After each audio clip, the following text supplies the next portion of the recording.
अगर आप परेशान हैं तो कंपनी से लेकर बीमा रेगुलेटर और बीमा ओम्बुड्समैन तक आप अपनी शिकायत पहुंचा सकते हैं। लेकिन क्या आप जानते हैं कि अपनी शिकायत में आपको क्या क्या जानकारी देनी होगी?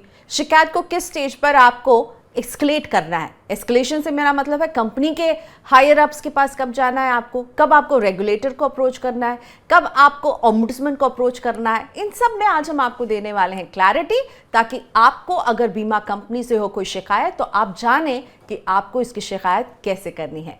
तो हमारे इन तमाम सवालों का जवाब देने के लिए मेरे साथ जुड़ रही है प्रोमोर फिनटेक की co-founder Nisha Sanghvi. Thank you so much Nisha, आज आपने वक्त निकाला। सबसे पहले तो बहुत ही बेसिक सवाल कि कौन कौन सी शिकायत की जा सकती है, क्या शिकायत जो है वो रीजनेबल होगी और क्या अनरीजनेबल। अब ये दोनों शब्द का मैंने इसलिए इस्तेमाल किया है कि हो सकता है कि एक टाइम फ्रेम होगा जिसमें आपको शिकायत करनी चाहिए। अगर आप सडनली 15 साल बाद एक बीमा खरीदने के बाद जागेंगे तो क्या कंपनी वैसे को एंटरटेन करेगी? आप क्या कहती हैं, आपको क्या शिकायत अगर आप करने जा रहे हैं तो क्या देखें, किन किन बातों की आप शिकायत बीमा कंपनी से कर सकते हैं? इसमें हम पॉइंट वाइज बात करेंगे प्रियंका। रीजनेबल एंड अनरीजनेबल दो चीजें हम बात कर रहे हैं। तो रीजनेबिलिटी में जब हम बात करेंगे कि आपने कोई प्रोडक्ट खरीदा, तो जब भी आपको ये प्रोडक्ट बेचा गया था तो आपको पर्टिकुलर प्रोमिस किए गए थे कि इसमें ये सब कवर्ड है, इतना पैसा मिलेगा इतने सालों के बाद, और ये आपको डॉक्यूमेंट साइन करके आपको पॉलिसी डॉक्यूमेंट आ जाती है। जब पॉलिसी डॉक्यूमेंट मिल जाती है तभी आपको पता चलता है कि अरे जो मुझे कहा गया था वो नहीं है, बिकॉज आपने वो इलस्ट्रेशन या जो प्रपोजल फॉर्म है वो खुद से नहीं भरा था और किसी और ने भरा था। तो इसमें आपको फ्री लुक पीरियड जो मिलता है तभी आप सरेंडर कर सकते हो अपनी पॉलिसी को, और आपको जो प्रीमियम भरा है वो वापस आ सकता है।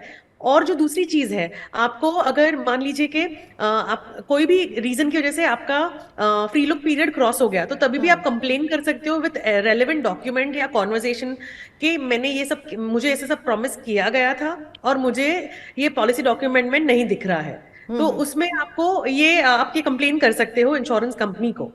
ओके तो बीमा कंपनी के साथ के सामने अगर मुझे अपनी शिकायत रखनी है तो इसमें मुझे क्या क्या डॉक्यूमेंटेशन करना होगा, मुझे क्या क्या उन्हें बताना होगा? अब आप कह रहे हैं कि अगर मैं कहूँ कि देखिए मुझे कुछ और बोल करके ये पॉलिसी मुझे 3 साल पहले बेच दी गई थी, अब मेरे पास उसका क्या प्रूफ तो होगा नहीं, क्या वो भी बेहद ज़रूरी हो जाता है? वो प्रूफ कैसे रख सकता है कोई, क्योंकि शायद जब वो खरीद रहा हो तो उसको भरोसा हो जो बेच रहा है उस पर, तो यहाँ पे ये प्रूफ को लेके मामला अटक जाएगा। और वैसे आप क्या कहते हैं कंप्लेंट के साथ आपको और क्या क्या जो है प्रक्रिया फॉलो करनी चाहिए? कंप्लेन प्रियंका दो तरीके की हो सकती है। एक तो होती है आपकी पॉलिसी, जो प्रोडक्ट आपको दिया गया है उसके बारे में, और दूसरा होता है क्लेम्स के बारे में।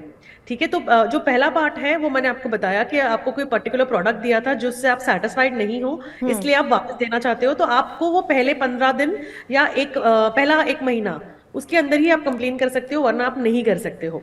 अब दूसरा पार्ट आता है क्लेम्स का, कि क्लेम्स के वक्त अगर आप डिससेटिस्फाइड है और आप इसको एस्केलेट करना चाहते हैं या ग्रीवेंस में जाना चाहते हैं, तो ये कैसे होगा? तो फर्स्ट लेवल पे आपको कस्टमर केयर को कंप्लेन करनी है कि मेरे ये क्लेम थे। सो एग्जांपल हेल्थ इंश्योरेंस का एग्जांपल लेते हैं हम, कि मान लीजिए कि मेरा 5 लाख का क्लेम था, मेरी एलिजिबिलिटी भी नॉर्मल कैटेगरी की थी, और जो मैं वही रूम में मैं रहा हूँ, और मुझे पूरा पैसा नहीं मिला गया है। तो यहाँ पर अगर आपने फर्स्ट लेवल पे कंप्लेन किया है तो वो कस्टमर केयर को जाएगा। राइट। फिर अगर आप आगे वो कस्टमर केयर बोलता है कि नहीं, हमने जो आपको क्लेम दिया वो बराबर दिया है, तो एवरी इंश्योरेंस कंपनी का एक ग्रीवेंस रिड्रेसल सिस्टम होता है। ठीक है, तो उसमें एस्केलेशन मैट्रिक्स लिखा होता है और उसमें आपको हर लेवल दिखेगा। सो एग्जांपल, अभी आपने कस्टमर केयर को लिखा और उन्होंने कहा कि हम नहीं दे सकते हैं, तो उनका एक नोडल ऑफिसर होता है। ओके, तो कोई कोई कंपनीज में आप इसमें बीच में ग्रीवेंस ऑफिसर भी होंगे और फिर उसके ऊपर नोडल ऑफिसर होंगे। तो ये 3 लोग तो इंश्योरेंस कंपनी में ही होंगे, इनसाइड वन इंश्योरेंस कंपनी। और जब भी हर लेवल पे आपको तकरीबन 7 से 10 दिन का समय देना पड़ता है। ओके। और उस मैट्रिक्स में जनरली लिखा होता है कि इनका इतने दिन में रिप्लाई, इनका टैट है। ओके, तो यानी शिकायत के हर स्टेज पर कंपनी कितना Yes. टाइम लगाएगी ये कंपनी को बताना है आपको, और आइडियल कितना टाइम लगा सकती है कंपनी शिकायत के हर स्टेज पर? रफली 7 to 10 वर्किंग डेज। सो मान लीजिए 7 वर्किंग डेज कहा तो आपके रफली 10 दिन हो गए, क्योंकि बीच में 2 दिन और छुट्टी के भी आ गए वीकेंड के, तो वो वीकेंड हमें छोड़ना है, तो 5 वर्किंग डेज आते हैं और 2 वीक्स आगे के वीक के। तो इसलिए सब मिला के 10 दिन लग जाते हैं पहले वाले में। और नेक्स्ट लेवल पे वापस वो 7 to 10 वर्किंग डेज आगे पकड़ता है फॉर द से ग्रीवेंस ऑफिसर। ग्रीवेंस ऑफिसर के आगे फिर जब जज आएगा वो है आपका नोडल ऑफिसर। और नोडल ऑफिसर में मान लीजिए कि आप डिससेटिस्फाइड हो, तो आपको जाना है ओम्बुड्समैन में। तो ओम्बुड्समैन में एवरी सिटी, ओके, और may be major cities, okay, in India are covered under ombudsman. तो राइट। आप नियरेस्ट ओम्बुड्समैन ऑफिस में जाके आपको खुद से फाइल करना है। हाँ, बट और यहाँ पर एक और बात है निशा कि ऑम्बुड्समैन आप ऑफिस ढूंढेंगे, आपको उनके एड्रेसेस जो है IRDA की वेबसाइट पर भी मिल जाएंगी, लेकिन साथ ही में इंश्योरेंस रेगुलेटर का भी एक ग्रीवांस रिड्रेसल सिस्टम है, एक उनकी फ़ोन लाइन भी है, एक उनका पूरा बीमा भरोसा करके कोई उनकी एक वेबसाइट है। तो इंश्योरेंस रेगुलेटर वर्सेस ऑम्बुड्समैन, मैं कैसे फैसला करूं कि कंपनी मुझे जो सेटिस्फैक्टरी रिस्पॉन्स या रेजोल्यूशन नहीं दे पाई है, अब मैं कहाँ जाऊं, रेगुलेटर या फिर ऑम्बुड्समैन, इन दोनों के बीच में कैसे फैसला करना चाहिए किसी को? तो एक्चुअल रूट पकड़ेंगे तो आपको यही पाथ फॉलो करना है कि पहले इंश्योरेंस कंपनी, फिर ओम्बुड्समैन। और ओके। वहां भी आप डिससेटिस्फाइड हो तो वहां पर वापस दो पार्ट आ जाते हैं कि IRDA की तरफ जाइए या तो आप आगे कंज्यूमर कोर्ट में जा सकते हैं। ओके।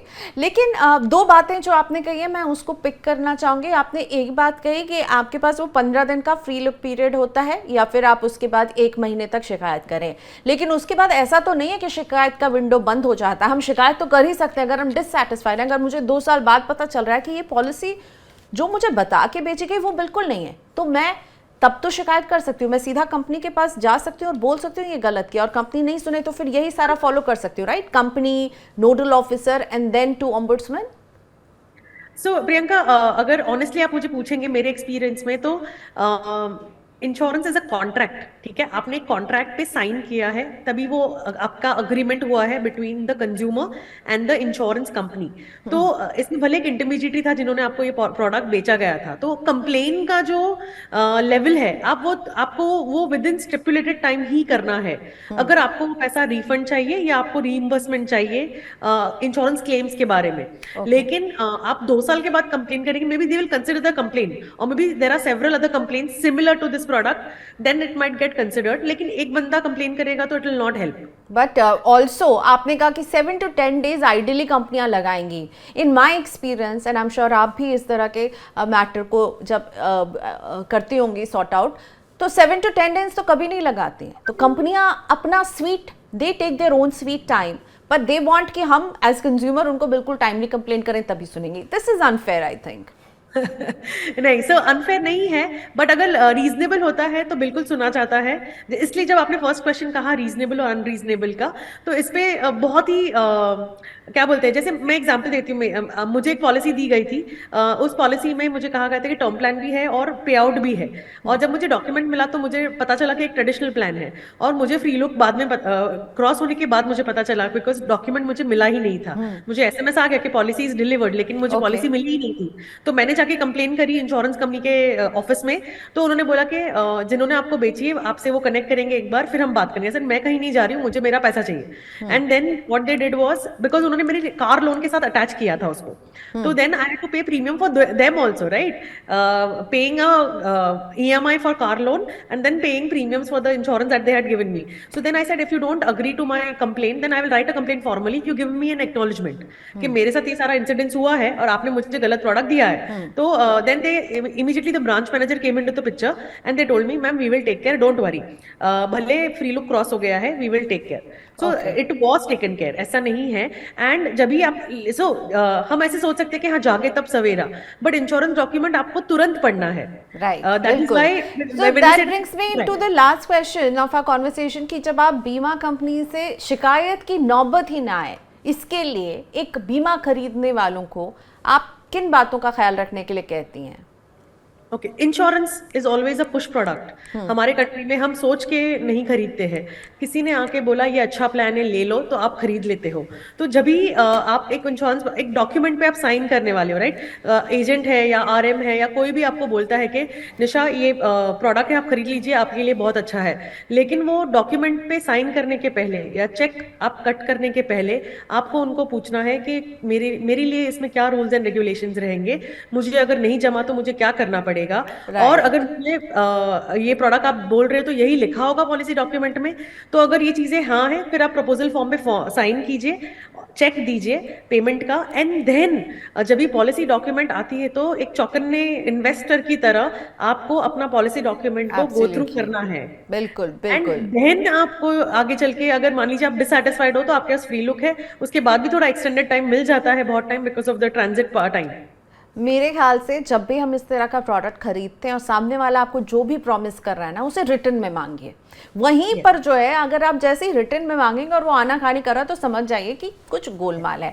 निशा, चलिए कुछ अपने दर्शकों के सवाल लेकर आते हैं। पर्सनल फाइनेंस और इंश्योरेंस दोनों से जुड़े हुए इनके सवाल। पहले पर्सनल फाइनेंस का सवाल लेती हूँ।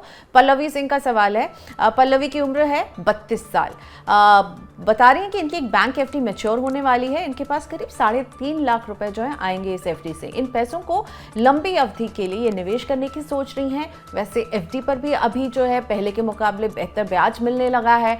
रिटायरमेंट के लक्ष्य के लिए ये निवेश करना चाहती हैं। क्या एफडी में कंटिन्यू करने की सलाह देंगी, कहीं और इनको करना, पल्लवी को निवेश चुनना चाहिए? 3.5 लाख रुपए का अमाउंट है इनके पास।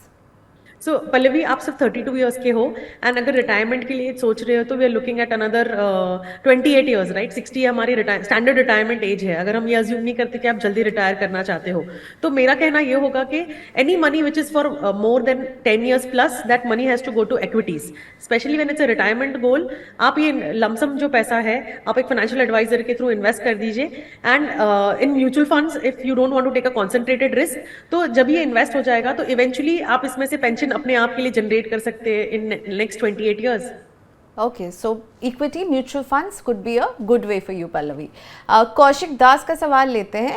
कौशिक हमसे पूछ रहे हैं, मेरे पास एक ग्रुप हेल्थ इंश्योरेंस है और एक अपना पर्सनल हेल्थ इंश्योरेंस भी है। मेरी एक सर्जरी होनी है जिसके लिए 24 घंटे हॉस्पिटलाइज होना होगा इन्हें, और अगर ग्रुप कवर में रूम एंटाइटलमेंट कम है तो क्या पर्सनल बीमा को इन्हें इस्तेमाल करना चाहिए? कौशिक को क्या करना चाहिए, ग्रुप यूज़ करें, पर्सनल यूज़ करें, क्योंकि रूम एंटाइटलमेंट जो इनके ग्रुप इंश्योरेंस के मुताबिक कम है? सो कौशिक, आपको दो चीजें ध्यान में रखनी है कि जब ग्रुप इंश्योरेंस में रेस्ट्रिक्शंस है, तो आपका जो सर्जरी कॉस्ट है वो कैसे होगा, मतलब किस हिसाब से डॉक्टर ने आपको ब्रेकअप दी है। तो अगर वो आपके उस ब्रेकअप को मान लीजिए उसमें कवर हो जा रहा है, तो आप ग्रुप इंश्योरेंस कीजिए।